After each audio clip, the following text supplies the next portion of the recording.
नमस्कार, मैं doctor Narendra Pandey allergy asthma centre की ओर से।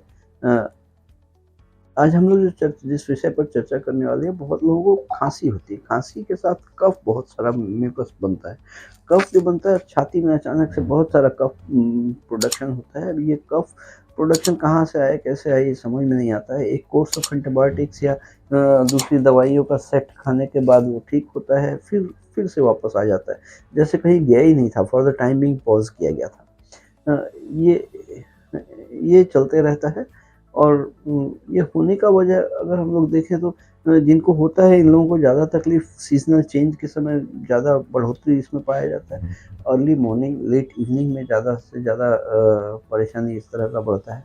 अब हम लोग समझते हैं कि अर्ली मॉर्निंग में सुबह सूरज नहीं था, इसलिए ठंड था मौसम, इसलिए ठंड लग गया, छाती में कफ बैठ गया, कफ प्रोड्यूस हो गया। फिर शाम के वक़्त भी सूरज ढल गया, गर्माहट खत्म हो गया धरती से, इसलिए हमारा कफ बन गया, छाती में कफ प्रोडक्शन हो रहा है। ये सारा चीज़ उधेड़-बुन हम लोग करते रहते हैं। खान-पान में खोजते रहते हैं, क्या खाया था, क्या ठंडा लग गया, क्यों हो गया ऐसे? ये हम लोग खोजते रहते हैं। लेकिन वस्तुतः स्थिति ये है कि हम लोग के एनवायरनमेंट में बहुत सारे पॉल्यूटेंट्स हैं जो सांस के द्वारा अंदर जाते हैं।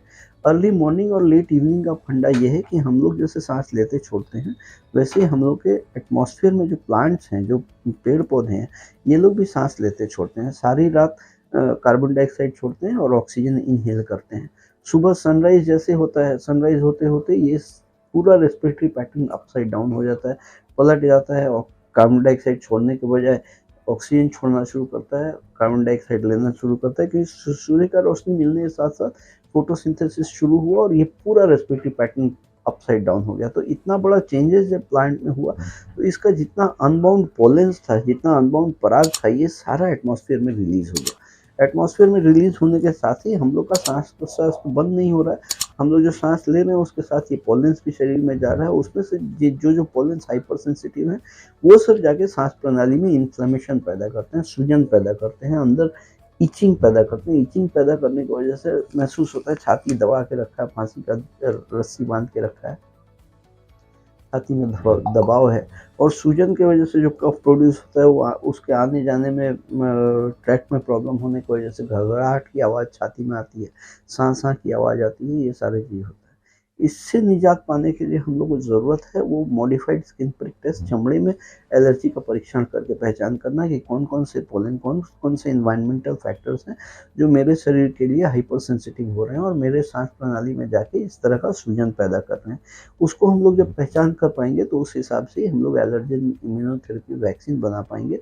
ये वैक्सीन लेने से ग्रेजुअली बॉडी में इम्यूनिटी जब डेवलप हो जाता है तो इससे निजात पाना संभव है। अ, आप लोग जो नए दर्शक हैं उनसे मैं अनुरोध करता हूँ लाइक, सब्सक्राइब, कमेंट, शेयर करने के लिए। जो पुराने बंधु लाइक, सब्सक्राइब, कमेंट, शेयर कर रहे हैं उनको बहुत-बहुत धन्यवाद। बिना सब्सक्राइब किए मत जाइए, सब्सक्राइब ऑल बटन दबाएँ, सबसे पहले वीडियो आप ही को मिलेगा। आज के लिए इतना ही। मैं doctor Narendra Pandey allergy asthma centre की ओर से, कोलकाता की ओर से। मैं कोलकाता में सियालदह स्टेशन के पास मौलाली मज़ार और इंटाली सिनेमा हॉल के बीच में अवस्थित हूँ। आप लोग किन्हीं को अगर ये परिसेवा लेने का ज़रूरत पड़े, नीचे दिए गए अपॉइंटमेंट नंबर में कॉल करके अपॉइंटमेंट लेके परिसेवा ले सकते हैं। आप लोग स्वस्थ रहें, खुशहाल रहें।